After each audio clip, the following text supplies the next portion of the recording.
या आप बना बनाए मकान खरीदना चाहते हैं? क्यों खराब हुआ था, या 2-3 साल पहले जैसे कोविड आया था, कोविड में वो नहीं दे पाया था किसी वजह से, जैसे कि मेडिकल की वजह से, या नहीं वो दे पाता है बंदा, तो उसमें क्या होता है? देखो मैं आपको हरे कृष्णा, कैसे हैं आप सब? बहुत अच्छे होंगे। कई सारे कस्टमर हमारे बोलते हैं कि भाई साहब हमें लोन कराना है, और बहुत दूर दूर से कॉल आते हैं। एक्चुअली मैंने अभी थोड़ी टाइम पहले ही एचडीएफसी के एक स्टाफ है के साथ हमने वीडियोस बनाया था, और वो वीडियोस बहुत वायरल हुआ और बहुत लोगों ने पसंद भी किया, और बहुत सारे लोगों की रिक्वायरमेंट है कि वो लोन लेना चाहते हैं अलग अलग बैंक से अलग अलग रेट पे। तो आज कई सारे क्वेश्चन होंगे, कई सारे जवाब होंगे, जिससे आपको आइडिया मिलेगा कि लोन कहाँ से लेना चाहिए, किस टाइप से लेना चाहिए, कितना परसेंटेज होता है, और ये भाई साहब अपना कितना परसेंटेज देते हैं आपको। और ये जो वीडियोस बन रहा है ना, ये ऑल ओवर इंडिया के लिए, मतलब कोई भी लोन करा सकता है, कहीं पर भी बैठ के आप इनसे लोन करा सकते हैं इजी तरीके से। क्या क्या प्रोसेस होता है A to Z हम बात करेंगे आज, और कितनी सैलरी पे लोन होता है, और मकान पे होता है या नहीं है, प्लॉट पे होता है या नहीं होता है, तो कितना होता है, सैलरी कितनी होनी चाहिए, बेसिक से सारी चीज़ें हम डिटेल में बात करेंगे। तो वीडियो हो सकता है थोड़ी लंबी हो, वीडियो को पूरा वॉच कीजिए, क्योंकि आज नहीं तो कल ये वीडियो आपको जरूर काम आने वाला है। तो चलिए वीडियो को शुरू करते हैं। तो सबसे पहले स्वागत करते हैं पंकज भाई का। तो पंकज भाई, आपका बहुत बहुत स्वागत है आज की वीडियोस में, और ऑडियंस को थोड़ा सा पहले हाई कर दीजिए। हेलो, मैं पंकज कुमार सिंह, मैं Rudrapur branch Tata capital housing finance से हूँ। Okay okay. तो आज हम बात करने वाले टाटा फाइनेंस के ऊपर, कि टाटा फाइनेंस, देखिए टाटा फाइनेंस के कितने ब्रांच हैं? ऑल ऑफ इंडिया में 100 प्लस ब्रांचेस हैं। 100 प्लस। तो 100 से ज़्यादा ब्रांचेस है, तो आप सोच सकते हैं कि आप कहीं पे भी है, कोई टेंशन नहीं है, आप वीडियो में रुके रहिए, आपको लोन मिल जाएगा, नो प्रॉब्लम। तो मैं ये कहना चाहता हूँ कि सबसे पहले जो बात आती है कि भाई लोन के लिए क्या चाहिए, क्या डॉक्यूमेंट की प्रोसेसिंग होती है? देखो, सबसे पहले लोन के लिए हमें कस्टमर की केवाईसी देखनी होती है। केवाईसी? हाँ, केवाईसी में जैसे कि हम उसका सबसे पहले हम उसका आधार कार्ड चेक करेंगे। ओके। कि आधार कार्ड उसका जेन्युइन है या नहीं है। ठीक है। उसके बाद हम उसका पैन कार्ड चेक करेंगे। उसके बाद उसकी हमें फोटो चाहिए होती है 1 से 2। ठीक है। हाँ, अगर कस्टमर जैसे कि मान लो कि सैलरी प्रोफाइल है, सैलरी प्रोफाइल है, तो हमें उसकी 3 से 6 महीने की सैलरी स्लिप चाहिए होती है। जैसा कि आप कह रहे थे कि 3 महीने की सैलरी स्लिप चाहिए, हाँ। या 6 महीने का सैलरी स्लिप चाहिए, तो ये डिसाइड कैसे होता है कि क्यों चाहिए, कौन से कस्टमर का चाहिए, जो 3 महीने का हो या 6 महीने का हो? हाँ, देखिए, अगर मैं आपको एग्जांपल देखिए बता देता हूँ, जिससे कि कस्टमर को बहुत अच्छे से पता चल जाएगा। उसमें क्या है कि अगर मान लो कि किसी कस्टमर की 25,000 रुपये सैलरी आ रही है, ठीक है, तो उसकी एग्जाम्पल की जनवरी में 25,000 है, फरवरी में 25,000 है, और मार्च में 25,000, मतलब उसकी 25,000 फिक्स आती है। 25,000 फिक्स आती है। हाँ, तो हमें उसकी 3 महीने की सैलरी स्लिप चाहिए होगी। अगर कोई कस्टमर ऐसा है कि उसकी कभी 27,000 रुपये आ रही है सैलरी, कभी 28,000 रुपये सैलरी आ रही है, कभी उसको इंसेंटिव जुड़ के आ रहा है, ठीक है, तो हम उसके लिए हमें 6 महीने की कम से कम सैलरी स्लिप चाहिए होती है। Okay okay. हाँ। तो ये चीजें रिक्वायरमेंट इसके ऊपर है। हाँ। तो डॉक्यूमेंट में और कोई रिक्वायरमेंट भी है, या और हाँ, जिस तरह उसकी है? हमें बैंकिंग चाहिए होती है। बैंकिंग हमें पूरे 1 साल की चाहिए होती है। ये जो मैं आपको बता रहा हूँ, ये सैलरी प्रोफाइल के लिए, मतलब जो बंदे जिनके अकाउंट में सैलरी आती है, मैं उनका बता रहा हूँ। ओके। अगर किसान लोन लेना चाहे और वो सैलरी नहीं है, तो उनके लिए क्या चाहिए? देखिए, हमारा जो है, हमारी पॉलिसी तो किसान पे नहीं बैठता है, किसान पे नहीं बैठता। हम लोग सैलरी प्रोफाइल और बिजनेस प्रोफाइल के लिए ही करते हैं। अच्छा, तो बिजनेस में हमें क्या रिक्वायरमेंट है, बिजनेस के लिए क्या डॉक्यूमेंट की जरूरत पड़ती है? देखिए, बिजनेस में केवाईसी तो सेम है। केवाईसी सेम ही है। उसमें जैसे कि इनकम में आ जाती है, तो इनकम में हमें ITR हो गई, तो हमें कम से कम 3 साल की ITR चाहिए होती है। अच्छा। और मान लीजिए किसी का बिजनेस है मेडिकल का, ठीक है, तो हमें उसका कम से कम 3 साल का विंटेज चाहिए होता है कि उसका मेडिकल 3 साल से चल रहा है या नहीं चल रहा है। अच्छा, तो ऐसा भी है क्या कि वो मेडिकल उसके नाम पे ही होना चाहिए, या वो रेंट पर है, इस टाइप से कुछ? नहीं, ऐसा नहीं है। अगर मान लो किसी कस्टमर का मेडिकल जो है वो रेंट पे है, हाँ। तो उसमें हमें रेंट एग्रीमेंट चाहिए होता है। अच्छा, रेंट एग्रीमेंट हाँ, चाहिए हम होना रेंट चाहिए। एग्रीमेंट से काम हो जाता है उसमें। Okay okay. तो और थोड़ा सा और कुछ जो डिटेल जो मैं नहीं जानता वो आप बताना चाहते हो, तो आप वो भी बता सकते हैं, जैसे और क्या होता है इसमें? देखिए, इसमें मैं आपको बताऊं कि होम लोन काफ़ी कस्टमर मेरी बात होती है तो वो घबराते हैं होम लोन लेने से, कि मतलब ये होम लोन है, मतलब अगर क्या पता कितना इंटरेस्ट है, क्योंकि देखो मार्केट में ऐसा होता है कि कस्टमर बताते कुछ है, होता कुछ है, ठीक है, लेकिन हमारा जो रहता है, हम जो बताते हैं हमारा फिक्स ही रहता है। अच्छा, बहुत से वैसे भी टाटा तो भरोसे वाला कंपनी है। हाँ, देखो टाटा भरोसे वाला है, तभी मैं आपको बता रहा हूँ। हाँ, सही बात है। तो रतन टाटा जी है तो बस सब बेस्ट है। हाँ। अच्छा, तो एक चीज है कि लोन का परसेंटेज कैसे तय होता है, कि कितना परसेंट लोन लेते हैं आप, मतलब अगर कोई लोन लेता है तो उसको कितना परसेंट पे करना पड़ेगा? देखो, मैं आपको अपना बताऊं तो हमारा ऐसा रहता है कि हमारी 2 मार्केट है, हमारी एक DM मार्केट है और एक हमारी EM मार्केट है। DM बोले तो EM ये है कि जो इमर्जिंग मार्केटिंग होती है, जैसे कि हमारी रुद्रपुर की मार्केट है, ये ग्रामीण में ज़्यादा क्षेत्र आता है, तो हमारी EM है। जो EM में हमारा रेट थोड़ा ज़्यादा रहता है। DM जैसे कि हमारी दिल्ली ब्रांच हो गई, तो वहाँ पे जो हमारा रेट है वो काफ़ी ठीक रहता है, मतलब यहाँ से कम ही रहता है। अच्छा, कम ही रहता है। हाँ। Okay okay okay. और जैसे कि प्रोफाइल जिसकी, अगर मान के चले किसी का सिविल गिरा हुआ है, तो क्या वो भी लोन ले सकता है? देखो, हम 700 प्लस या -1 होना चाहिए, या 700 प्लस सिविल होना चाहिए, तभी हम उसे लोन देते हैं। तभी उसमें लोन मिलेगा। हाँ, अगर उसका 650 से ऊपर है, मतलब मान लो कि 700 से नीचे है, लेकिन उसके पास एक जेन्युइन वो है, रीज़न है कि मतलब उसका क्यों ख़राब हुआ था, या 2-3 साल पहले जैसे कोविड आया था, कोविड में वो नहीं दे पाया था किसी वजह से, जैसे कि मेडिकल की वजह से वो नहीं दे पाया था तो वो उसके लिए क्या जेन्युइन बैंक क्या प्रूवन मांगता है कुछ लिखित में इस टाइप से कुछ? नहीं, वो हमें सिविल में सब दिख जाता है। सिविल में दिख हाँ, जाएगा दिख कि किस जाएगा। वजह से हुआ है। हाँ, और अगर जैसे कि वो मुझसे हमसे बोलेगा कि हमारा मेडिकल के चक्कर में हुआ है, तो उससे एक मेडिकल कंडीशन लगा देगा, उसका अच्छा। मेडिकल के चक्कर में हुआ था। मतलब देखो, एक होता है कि ये दिखना चाहिए ना हमें, हाँ। कोई जेन्युइन रीजन। अच्छा, एक चीज़ और पूछना चाहूँगा कि लोन जो लोग कस्टमर हमारे देख रहे हैं, कहीं बहुत दूर-दूर से देख रहे हैं, तो मैं ये पूछना चाहूँगा कि कहाँ-कहाँ तक के लोन आप कर देंगे टोटल पूरे इंडिया की बात करें तो? देखो, अभी मैं जहाँ बैठा हूँ, मैं अभी रुद्रपुर में बैठा हूँ, तो हमारा जो रहता है, हमारा रुद्रपुर से 50 किलोमीटर का रेंज रहता है। लेकिन मैंने आपको बताया कि हमारी 100+ ब्रांचें हैं इंडिया के अंदर। तो मतलब उस ब्रांच ठीक से है? भी टाइप करके कर हाँ, सकता है अगर मैं वो 50 किलोमीटर के दायरे में आते हैं उस ब्रांच के, हाँ। है ना? अगर आप ऑल ऑफ इंडिया से अगर भैया के पास किसी का भी कॉल आता है, तो मैं अपनी ब्रांच में कॉल करके मैं वहाँ से उनका लोन करवा दूंगा, कोई दिक्कत वाली बात नहीं है। लेकिन हाँ, अगर कस्टमर जेन्युइन हुआ तब। अच्छा, एक चीज़ और पूछना चाहूँगा कि कितना बड़ा प्लॉट होना चाहिए रिक्वायरमेंट? बैंक का कुछ ऐसा डिसाइड भी है कि इतना ही प्लॉट होना चाहिए उसके बाद ही आप लोन करेंगे, या प्लॉट पे क्या-क्या डॉक्यूमेंट चाहिए होता है जो प्लॉट का डॉक्यूमेंट होना चाहिए? देखिए, जब सबसे छोटा जो साइज हमारा रहता है वो हमारा 40 गज रहता है, 40 गज। ईएम मार्केट के लिए। अच्छा, अच्छा। ठीक है? डीएम मार्केट के लिए जो दिल्ली वाला ब्रांड है, ईएम मार्केट जो यहाँ लोकल मार्केट है। इमर्जिंग मार्केट है, जो हमारी इमर्जिंग मार्केट है, उसके लिए हम 40 गज में हम कर देते हैं। 40 गज मतलब आपको छोटे से प्लॉट में 40 गज में भी आपको लोन आराम से मिल जाएगा। बात करते हैं कि लोन की डॉक्यूमेंट क्या चाहिए अगर 40 गज का कोई प्लॉट पे लोन कराना चाहता है बिना मकान बनाए, हाँ, तो उसमें भी करते हैं आप लोग? नहीं, हमारा ऐसा रहता है, हम P+C करते हैं। मतलब हम कस्टमर हमसे प्लॉट भी लेगा, प्लस हम उसको कंस्ट्रक्शन बनाने के लिए भी दे देंगे पैसा, हम दोनों के लिए उसको पैसा देते हैं। अच्छा, ऐसा जैसे 143 हो उसमें तो क्या आप उसमें लोन करते हैं खाली हाँ। प्लॉट पे?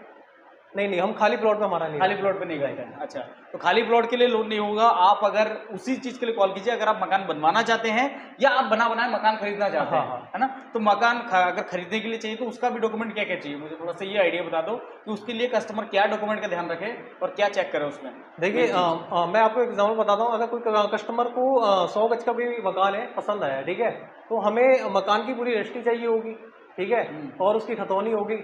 बस ये 2 डॉक्यूमेंट चाहिए होते हैं। 2 डॉक्यूमेंट चाहिए होता है। बाकी ATS इकरारनामा हो गया, जो सेलर के साथ बनेगा उसका, सेलर के साथ जो एग्रीमेंट कितने पैसा, वो कितने में, कितने गज में मतलब है, और कितने उसका रेट चल रहा है, सर्कल रेट चल रहा है, तो उस हिसाब से वो हमें ATS बना के देगा इकरारनामा। अच्छा, एक चीज़ मैं और पूछना चाहूँगा कि लोन कराना सेफ ज़्यादा है या डायरेक्ट कैश लेना ज़्यादा सेफ है कस्टमर के लिए? देखो, लोन कराना ज़्यादा सेफ है, क्योंकि देखो, कस्टमर कोई भी प्रॉपर्टी ले रहा है, ठीक है, तो हम उसको पूरा उस प्रॉपर्टी का 12 साल निकाल के देते हैं। 12 साल पहले तक का हाँ, रिकॉर्ड। 12 साल तक उसके किसके नाम पे थी, कितना लोन है, नहीं है करके, तो कस्टमर को कोई प्रॉब्लम नहीं आती है। थोड़ा सा ये समझाइए कि बैंकों में ज़्यादातर होता है कि टेक्निकल होता है, फिर आपका कौन सा और क्या होता है? लीगल टेक्निकल होता है, लीगल होता है, तो ये हाँ। टेक्निकल लीगल क्या होता है? थोड़ा सा क्या करते देखिए, हैं आप मैं आपको एक चीज़ बताऊं, टेक्निकल और लीगल ये एक पार्ट होता है लोन का। टेक्निकल जैसे कि लीगल होता है, लीगल में पूरा 12 साल आ जाता है कि 12 साल में जो प्लॉट है या प्रॉपर्टी है किसके नाम पे थी, वो पूरा 12 साल निकाल के देता है। स्टेप बाय स्टेप एक दूसरे के नाम से रजिस्टर्ड हाँ। हुआ है या बीच में हाँ, से कोई मतलब गैपिंग है? हाँ, कितने लोगों ने उसे खरीदा है 12 साल के अंदर, कितनी बार उसकी रजिस्ट्री हुई है, तो सब कुछ आ जाता है निकल के। अच्छा, बैंक निकाल के पूरा रखता है। तो हमें 12 साल तक के, जैसे कि मान लो कि 3 लोगों ने खरीदा है 12 साल में, तो हमें 12 साल की क्या कहते हैं रजिस्ट्री चाहिए होती है। अच्छा, 12 साल की रजिस्ट्री चाहिए। फोटोकॉपी से काम चल जाता है, हाँ। वो निकल जाती है, कोई दिक्कत नहीं है। तो वो चीज़ आप निकाल लेते हैं खुद। हाँ, और तो इससे बेनिफिट एक ये है कि जैसे मान के चलिए कोई बैंकर है तो बैंकर को ज़्यादा पता होता है क्योंकि बैंक उसको मॉर्गेज रख के आप पैसा दे रहे हैं। हाँ, मतलब ज़्यादा जांच करते हैं। मैं आपको एक चीज़ बताऊं, स्टार्टिंग में अगर ये एक मतलब जो फन वाली बात हो गई, जो प्रॉपर्टी आपकी खरीद रही है वो कह सकते हैं बैंक ही खरीद रही है। बैंक ही खरीद हाँ, रही है, नहीं तो जो लोन किससे बैंक लेंगे? या खरीदेगी तो वो अपना पूरा टोटल करके ही खरीदेगी कि भैया प्रॉपर्टी जेन्युइन है या नहीं है। अगर जेन्युइन नहीं है तो वहाँ पे वो रद्द कर देगी उसे, मतलब खारिज। ये ज़्यादा बेस्ट है। तो ध्यान रखिएगा कि मैं इसलिए हमेशा कहता हूँ कि अगर किसी प्रॉपर्टी में आपको डाउट आता है कि यार ये प्रॉपर्टी लूँ या नहीं लूँ, इसमें कोई धक्का मतलब कुछ गलत तो नहीं है, कुछ फ्रॉड तो नहीं होने वाला है मेरे साथ, तो सिंपल फंडा है, आप उसमें उस वाले प्लॉट का लोन करा लीजिए, मकान का लोन करा लीजिए बैंक से, आपका सिरदर्दी खत्म, बैंक का सिरदर्दी हो जाएगा फिर। और बैंक जो जांच करके लेता है, अब एक चीज़ है ना, जिस खेल में जो खिलाड़ी है उसको वो खेल अच्छे से आता है तभी वो बेस्ट खिलाड़ी है। तो आप हो सकता है 1-2 प्लॉट खरीद रहे हैं, बेच रहे हैं, लेकिन जो भाई साहब हमारे लोन कर रहे हैं वो कई सारे प्लॉटों का, मकानों का लोन कर रहे हैं, तो उनको ज़्यादा पता है उसके बारे में। और ये लोग जो है ज़्यादा जांच पड़ताल करके लेते हैं, और गवर्नमेंट के साथ भी टाइप होता है, तो जाहिर सी बात है ये लोग पूरा लीगल करके लेते हैं। आपने देखा होगा। अच्छा, जब बैंक में हम जब जाते हैं तो उसमें हमने देखा कि कई सारे पेपर साइन कराए जाते हैं हमसे, हाँ। तो वो साइन इसी वजह से कराए जाते होंगे कि लीगल में कहीं से कोई बंदा फंसे ना। हाँ, देखिए ऐसा रहता है कि जैसे कस्टमर है, ठीक है, तो इससे ये रहता है कि कस्टमर भी सेफ रहता है और बैंक भी सेफ बैंक रहती भी है। सेफ रहता है अपने आगे तरफ से। कल के दिन में कस्टमर बैंक के ऊपर ही मुकदमा ना कर दे, उसमें ओके, बहुत ओके। सारी मतलब वो होती हैं, चीज़ें होती हैं, जो बैंक का अपना लीगल पार्ट है वो तो एक चीज़ काफ़ी और मैं लंबा आपको पार्ट बता है। दूं, देखो बैंक में मैं आपको बता दूं, अगर आप लोन लेना चाहते हैं तो देखिए लोन के लूप होल्ड भी होते हैं, लूप होल्ड भी आपको बता देते हैं। जैसे मान के चलिए आपने बैंक से लोन लिया और आप लोन नहीं चुका पा रहे, किस्तें नहीं चुका पा रहे, तो उसके बारे में भी थोड़ा हम जान लेते हैं। तो उस कंडीशन में क्या होता है कि पहला किस्त ड्यू हो जाता है या नहीं हो दे पाता है बंदा, तो उसमें क्या होता है? देखो मैं आपको एक चीज़ बताऊं कि बैंक नहीं चाहती है, या कोई भी एनबीएफसी बैंक या बैंक जो भी सेक्टर है, वो नहीं चाहेंगे कि उनका कोई कस्टमर किस्त ना दे। किस्त वो ना दे। हाँ, वो चाहती है कि उनका जैसे कि मान लो 10 साल के लिए है, तो वो चाहेगी कि उनका कस्टमर 10 साल तक ही उन्हें पैसा दे करके। तो हाँ, कोई भी नहीं चाहेगा कि हम उनका घर को मॉर्गेज मतलब कब्जा जब्त करें कर ले, कब्जा कर ले। हाँ, ओके, कोई ओके। नहीं चाहती है। कोई नहीं चाहता। हाँ, उसमें ये होता है कि एक जैसे कि मजबूरी बन जाता है बाद में। हाँ, मैं आपको एक चीज़ बताता हूँ, जैसे कि कोई कस्टमर का जेन्युइन रीजन है, मान लो उसका एक्सीडेंट हो जाता है, ठीक है, तो उसके लिए हम पॉलिसी करते हैं ना। लोग कहते हैं कि इंश्योरेंस, हाँ इंश्योरेंस, इसमें मैं आपको बताऊँ इंश्योरेंस सबसे मस्ट होता है। अच्छा, अच्छा, अच्छा, एक हाँ, चीज़ और निकल हाँ, के आया इंश्योरेंस इसमें, देखो रहेगी, बातों-बातों में, कि इंश्योरेंस रहेगी, हाँ। इंश्योरेंस भी इसके अंदर होता है, तो वो इंश्योरेंस में क्या कवर होता है? हाँ, किस देखो बेस पे इंश्योरेंस मैं आपको कवर बताऊँ, करते हैं? स्टार्टिंग में कस्टमर हमारे पास आता है तो हमसे मना करता है कि हमें इंश्योरेंस नहीं चाहिए, अच्छा। ठीक है, लेकिन इंश्योरेंस सबसे मस्ट होता है, क्योंकि देखिए लोन जो होता है वो 1-2 साल का नहीं, वो कम से कम 10 से 20 साल के बीच का होता है, आराम से, आराम ठीक से। है, तो हाँ, उसमें कोई भी दुर्घटना कब क्या घटित हो जाए कुछ नहीं पता होता है। कुछ नहीं हाँ, पता। तो इंश्योरेंस के भी काफ़ी प्रकार होते हैं। अच्छा, हम जो हम जो देते हैं, हम पूरा प्लॉट के लिए देते हैं, और प्लस जो कस्टमर है, कस्टमर का हम पूरा डेथ कवर करते हैं। अगर अच्छा, किसी अच्छा। भी रीज़न से उसकी डेथ हो जाती है, तो हम उसका पूरा लोन माफ़ करते हैं बिल्कुल। अच्छा, अगर कस्टमर बाई ऐसा कुछ ना हो, भगवान ना करे ऐसा कुछ हो, हाँ। तो अगर ऐसा कुछ बाई चांस होता है किसी के साथ, तो उसके लिए क्या होगा, जो बैंक है वो पूरा पैसा माफ कर देगा, उसके ऊपर कोई चार्जेस नहीं देना है उसको फिर से? नहीं, अगर तो जो बैंक के पास जो कागज है वो कागज भी इनको दे देंगे हाँ। प्रॉपर तरीके से? हाँ, अगर उसका इंश्योरेंस हुआ होगा तब। अच्छा, इंश्योरेंस तो ध्यान रखिएगा, किसी भी बैंक से अगर लोन करा रहे हैं तो उससे बात कीजिए कि भाई साहब आप इसमें डेथ वाला जो होता है वो इंश्योरेंस कर रहे हैं या नहीं, उसका कुछ हाँ। नाम भी है क्या पर्टिकुलर? नहीं। उसका कोई नाम वो नहीं है, देखिए मतलब वो पूछ सकते हैं कि इंश्योरेंस इंश्योरेंस जो होता है वो अलग-अलग उनका टाई अप होता है। हर बैंक का, हर एनबीएफसी का अलग-अलग टाई अप होता है। तो आप देख लो कि वो किससे करा रहे हैं करके। अच्छा, तो वो जो बैंक का जो चार्ज होता है, मान के चलिए कोई इंश्योरेंस कराना चाहता है कोई, उसको जो एक किस्त जाता है उस किस्त में ऐड होके पैसा आएगा या इकट्ठा उसको एक पेमेंट देना होता है? देखिए मैं आपको इसमें 2 चीज़ें बताता हूँ। इसमें रहती ये है कि जैसे कि कुछ बैंकें हैं, वो क्या करती हैं, मैं आपको एग्जाम्पल के तरह समझाता हूँ हाँ, तो हाँ, अच्छे से बिल्कुल, होगा। बिल्कुल, वो ज़्यादा कि अच्छा रहेगा। 10 लाख का किसी ने लोन किया, ठीक है, और उसका 50,000 रुपये का इंश्योरेंस आया, तो कुछ बैंकें वो 50,000 रुपये काट के, मतलब 9.5 लाख रुपये कस्टमर को देंगी। अच्छा, वो ठीक है, बैंक हाँ। एक बार वन टाइम में हो वन गया। टाइम में काट देती हैं। ठीक। और लेकिन कुछ जो है, कुछ बैंकें और एनबीएफसी हैं, वो क्या करती हैं, वो अलग से उसकी फाइल बनाती हैं। ओके। लेकिन वो जो अलग से फाइल बनाती हैं वो ज़्यादा सेफ है, क्योंकि देखिए जो 10 लाख तो कस्टमर को पूरा मिल रहा है ना, हाँ, हाँ, ठीक है, हाँ। और उसमें क्या है कि जो 50,000 रुपये का इंश्योरेंस है, मान लो कि 5 साल बाद कस्टमर लोन बंद कर देता है, तो वो 5 साल तक का ही पैसा देगा।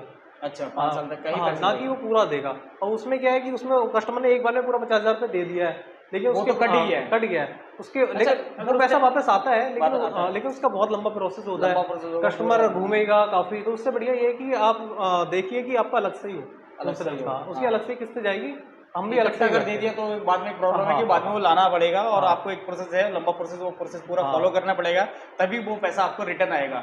तो वो ज़्यादा बेस्ट है कि आप जैसे किस्त में दे रहे हैं, तो मान के चलिए बीच में आपने, अच्छा एक चीज़ और सवाल आता है कि हम लोन को कितने टाइम के अंदर हम उसको पूरा कर सकते हैं? मान के चलिए कोई बाउंडेशन है कि भाई इतना टाइम चलाना ही पड़ेगा? नहीं, ऐसी कोई बाउंडेशन नहीं है। आप लिमिट क्या है कि कितने आप महीने बहुत से बाद बहुत 6 महीने चलाओ किसी भी लोन को, आप 6 महीने के बाद कभी बंद कर दो, कोई दिक्कत 6 नहीं महीने के बाद आती। क्लोज कर सकते हैं? हाँ, कभी बंद कर दो। अच्छा, एक चीज़ और है कि जैसे आपका परसेंटेज अभी क्या चल रहा है, जो इंटरेस्ट रेट है? देखिए जो परसेंटेज है वो एरिया पे डिपेंड करता है। एरिया पे डिपेंड हाँ, जैसे कि अभी हम जहाँ पे बैठे हैं रुद्रपुर में, तो यहाँ पे कम से कम 60% हुआ ग्रामीण। 7% अगर ग्रामीण में है, तो हाँ। मैं एक चीज़ और पूछना चाहूँगा, मान के चलिए आने वाले टाइम में बढ़ता भी है, कम भी होता है, हाँ। तो यहाँ बढ़ता है, floating कम बढ़ता रहता है, तो उसके हिसाब से कि हमारी किस्तें भी बढ़ जाएंगी, और अगर कम होता है तो क्या किस्तें घट जाएंगी? हाँ, बिल्कुल। देखो हमारा जो रहता है वो आरबीआई से टाई अप रहता है। अच्छा। जैसे कि आरबीआई ने अभी आपने अभी देखी है हाल ही में कितना हाँ, बढ़ा दिया है। हाँ, ये तो हाँ, तो मान लो किसी का 10% चल रहा है, और आरबीआई ने जो 0.5% बढ़ा दिया तो उसका 10.5% हो जाएगा। तो फिर जो उसका उसने 20 साल के लिए लिया है तो उसका उसी के हिसाब से क्या कहते हैं किस्तें आएंगी। एक चीज और कस्टमर हमसे पूछते हैं कि जब हम रजिस्ट्री कराते हैं, हाँ। तो रजिस्ट्री कराने के टाइम पे क्या होता है कि बैंक वो चेक जो भी अमाउंट बनता है, जैसा हमने किसी सेलर से खरीदा है, हाँ। तो क्या वो चेक वो मुझे देगा या वो सेलर को देगा? नहीं नहीं नहीं, ये इसमें क्या इसमें होता क्या है कि जो बैंक चेक बना रही है वो सेलर के नाम से बना रही है, ठीक है। अच्छा। तो वो चेक जो है वो सेलर को ही देगा, वो आपको नहीं देगा। अच्छा, आपको वो क्यों सेलर देगा? को ही हाँ, देगा वो उस सेलर टाइम को ही मिलेगा, वो आपको नहीं मिलेगा। अच्छा, तो ये डीडी बन के आता है या चेक आता है या कैश आता है, किस टाइप से होता है? थोड़ा सा ये भी क्लियर हो जाए। देखिए मोस्ट तो चेक ही आता है। चेक ही आता है, बैंक का चेक सारे होता है बैंक चेक ही देती है बना के। अच्छा, तो इसमें जो सेलर है उसको घबराने की तो जरूरत नहीं है कि बैंक का चेक है, कुछ गड़बड़ हो जाए, नहीं निकले। कुछ गड़बड़ नहीं तो होता जाना ही जाना है ना नहीं, अकाउंट में। उसका जाना ही अकाउंट में। वन डे में क्लियर हो जाता है। हाँ, लेकिन उसमें दिक्कत ये है कि अगर उसका अकाउंट नेगेटिव चल रहा हो हाँ, तो वो दिक्कत वाली बात है उसके साथ। लेकिन बैंक नहीं करती है, मतलब बिल्कुल आपको जेन्युइन चेक देगी बना के, उसमें कोई फ्रॉड वाली बात नहीं होती। तो ऑलमोस्ट मैंने जहाँ तक है पूरा कवर कर लिया है वीडियो में, जो भी क्वेश्चन होते हैं हमारे कस्टमर के। बाकी कुछ क्वेश्चन अगर आपका रहता है तो नीचे कमेंट कर सकते हैं या इस नंबर पे व्हाट्सएप कर सकते हैं। ऊपर आपको नंबर शो हो रहा होगा। आपको अगर लोन चाहिए पूरे ऑल ओवर इंडिया की बात करो तो आप इस नंबर पे कॉल कर सकते हैं और संपर्क कर सकते हैं। हमारे पंकज भाई आपको पूरा गाइड करेंगे A to Z, क्या फॉल्ट होता है, क्या नहीं होता है, कौन सा लेना बेस्ट है, इंश्योरेंस किस टाइप से लेना चाहिए, A to Z आपको पूरा गाइड करेंगे। तो आप वीडियो को पूरा तो आपने देख ही लिया होगा आई होप। तो आप बेल आइकन प्रेस कीजिए और सब्सक्राइब कर दीजिए, क्योंकि आने वाली और भी वीडियोस ऐसी इन्फॉर्मेशन वाली होने वाली है जो आपको फ्यूचर में बहुत ज्यादा काम आने वाला है। तो आप वीडियो को बिल्कुल मिस मत करिए, सब्सक्राइब जरूर कर दीजिए और हाँ, फोन जरूर कीजिए और व्हाट्सएप में आप मुझसे पूछ सकते हैं और इनका नंबर मैं आपको दे दूंगा जैसे आप कॉल करेंगे। मैं एक बात ऐड कर रहा हूँ उसमें। हाँ, एक बात पंकज भाई हमारा और ऐड करना चाहते हैं। अभी जो हमने बताया ये हमारा होम लोन और क्या कहते हैं, जैसे कि प्रोफाइल मैंने बताया तो P+C और होम लोन परचेज जो केस है वो मैंने कवर किया है। लेकिन अभी इसमें और भी जैसे रहता है कि किसी बंदे ने किसी की शॉप है रजिस्ट्री वाली, या किसी का घर है रजिस्ट्री वाला, ठीक है, उसको पैसा चाहिए करके, तो हम लैब भी करते हैं। तो वो नेक्स्ट वीडियो में करते हैं, काफ़ी लंबी वीडियो हो जाएगी, तो ये आप बता देना कि नेक्स्ट वीडियो में हम अच्छा, तो ठीक है, फिर नेक्स्ट वीडियो में आपके लिए बेहतरीन इंपॉर्टेंट और वीडियो होने वाली है जिसमें आपको कैश अमाउंट मिल सकता है मेरे ख्याल से, अगर वो कैश चाहे तो इस टाइप से। तो नेक्स्ट वीडियो इसी के ऊपर रहेगा। तो अब क्योंकि वीडियो ऑलरेडी बहुत ज्यादा लंबा हो चुका है, मैं जानता हूँ आपका समय बहुत कीमती है, तो चलिए मिलते हैं नेक्स्ट वीडियो में। वीडियो का इंतजार कीजिएगा, कल परसों के अंदर आ जाएगा। तो मिलते हैं नेक्स्ट वीडियो में, तब तक के लिए अपने सुंदर से सेहत का जरूर रखिए ध्यान। जय हिंद, जय भारत, जय श्री कृष्ण।